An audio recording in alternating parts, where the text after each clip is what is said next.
Magandang umaga po sa inyo lahat. Napakalaking birthday gift po ito para sa akin. Maraming salamat. Over the course of the 6 years that I was Vice President, pangalawang beses ko pong nagse-celebrate ng birthday dito sa BARM. In 2019, habang nasa gitna po kami ng aming trabaho for Marawi Rehabilitation, I also celebrated my birthday in Marawi.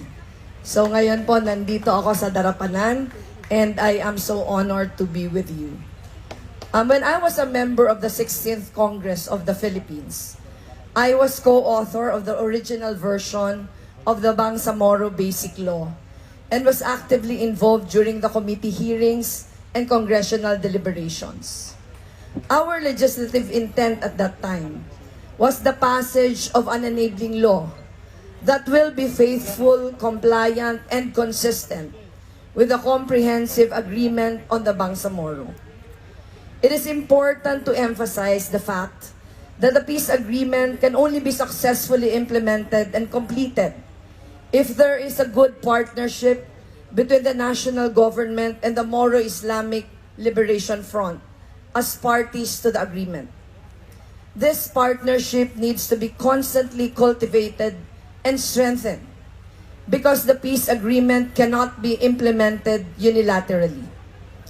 Critical to the success of the extended transition period in the BARM is the continuity of support of who will be elected as next president.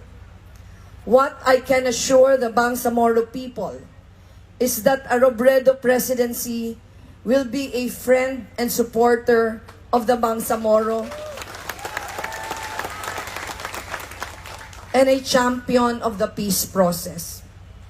My track record as Vice President is my assurance that I will fulfill my commitments.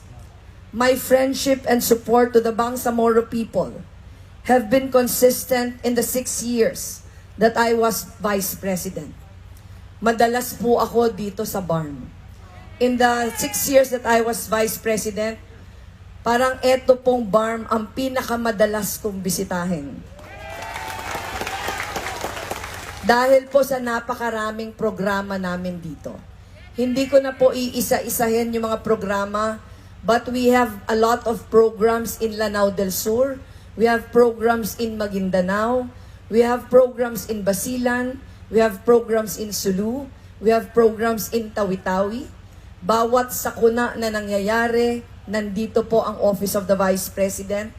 Nung nangyari yung Marawi siege, in the middle of the siege, nandito na po kami sa Lanao del Sur, tumutulong. Ang amin po mga programa, iba-iba. Halimbawa po after the siege, nagkaroon po tayo ng mga pabahay para sa mga IDPs ng Marawi. Yung pabahay po nandun sa Area 7 ng Barangay Sagungsongan na binabalik-balikan natin.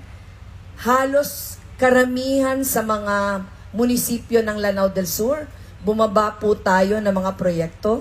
Dito po sa Maguindanao, bumaba tayo ng mga proyekto. Nag-arrange po yung mga proyekto sa mga sustainable livelihood and training programs, programs on education, health, and social development, mga programa para maibsan yung kahirapan. Yung mga lugar po na wala pang kuryente ay nag-energize po tayo. Halimbawa po sa Sulu, nagpalagay po tayong footbridge para i-connect yung mga isla sa mainland. Halimbawa sa Basilan, nagpagawa po tayo ng weaving center para sa mga weavers, para maprotektahan ang kanilang hanap buhay. Nagpatayo po tayo ng mga eskwelahan sa Marawi right after the siege. Meron tayong feeding programs, meron po tayong mga programa para sa out-of-school youth, iba-iba. At yun po yung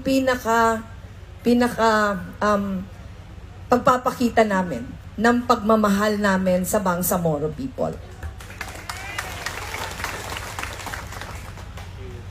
As Vice President, and if I will be given the chance to be your future President, I commit to the Bangsamoro people the following platform of actions to complete the implementation of the peace agreement and address the remaining gaps in the Bangsamoro transition period. Number 1, hasten the implementation of the comprehensive agreement on the Bangsamoro, including the political track and the normalization track. On the aspect of normalization, we will formulate a mutually acceptable roadmap for normalization and guarantee the provision of adequate funding, particularly on the camp's transformation and development and socio-economic package for the decommissioned combatants. The rehabilitation of poverty-stricken communities and the vulnerable sectors will be promptly attended, and we will sincerely support the continued operations of the peace mechanisms, including those for ceasefire and normalization. We also commit to be faithful to the implementation of the Annex on Normalization on the matters of the disbandment of private armed groups and the gradual and commensurate redeployment of the armed forces of the Philippines. Number 2, to fully implement provisions of the Bangsamoro Organic Law and continue the momentum of the intergovernmental relations body in due regard and recognition of genuine autonomy. We will sustain the gains of the smooth relations between the national government and the Bangsamoro government at the level of the intergovernmental relations body and ensure that the remaining implementable provisions of the Bangsamoro Organic Law are fulfilled. Number 3, include the immediate passage of the Transitional Justice Bill. As we move towards peace, we need to deal with the past and recognize and acknowledge the injustices fought by the Bangsamoro. Without this recognition and acknowledgement, we cannot move forward as a nation. Number 4, activate the Amnesty Commission and fast-track the appointment of its members. As we collectively work on national healing and reconciliation, I will use my powers with utmost prudence and discretion on granting amnesty following stringent procedures to all qualified MILF members and supporters and those who were involved in the armed conflict. Number 5, complete the rehabilitation of Marawi and allow the safe return of the internally displaced persons. This includes the activation of the Marawi Compensation Board and immediate appointment of its members. We will ensure provision of adequate funds for the compensation of the victims in the 2023 General Appropriations Act. With these commitments, I put myself before you as a candidate for the presidency of the Republic of the Philippines and hope to be your partner in working for peace in Mindanao. Maraming salamat po sa inyo. Please be assured of my friendship and 100% support. Mabuhay po kayong lahat.